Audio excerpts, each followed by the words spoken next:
আরও একটা storage clear video নিয়ে চলে এসেছি। সেজেগুজে কোথায় গেছিলাম নাচের স্কুলে। ছোট্ট একটা বোন, দেখতে খুবই সুন্দর, তার ছিল বিয়ে।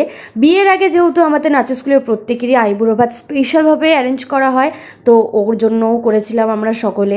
খুব সুন্দর মজা করেছিলাম সেই দিন। ইমোশনালও হয়েছিলাম একটু, বাট সেটাকে কন্ট্রোল করে যতটুকু পেরেছি ওকে খুশি করার চেষ্টা করেছিলাম আমরা সবাই দিদিরা মিলে। আমরা কি করি জানো তো, প্রথমে আগে মেনু ডিসাইড করে নিই যে মেনুতে কী কী থাকবে। তারপরে সেই মেনুটাকে ডিভাইড করে দিয়ে আমাদের সকলের মধ্যে কে কে কী বাড়ি থেকে রান্না করে নিয়ে আসবে। মেনুতে ছিল চিংড়ি মাছ বাটা, মাছের মাথার ডাল, ভেটকি মাছের পাতুরি, পাবদা মাছের ঝাল, চিকেন কষা, চাটনি, পাঁপড়, 5 রকম ভাজা, মিষ্টি আর পান মশলা। আর বিশ্বাস করো, আইবুড়ো ভাত যতই যার হোক না কেন, খাওয়া দাওয়া কিন্তু আমরা প্রত্যেকে তৃপ্তি করে খাই আর খুব খুব খুব এনজয় করি। আর এই ভিডিওটা তোমাদের কাদের ভালো লেগেছে আমাকে কমেন্ট বক্সে অবশ্যই জানাবে। ভিডিওটা ভালো লাগলে লাইক, শেয়ার, কমেন্ট, সাবস্ক্রাইব করতে ভুলবে না।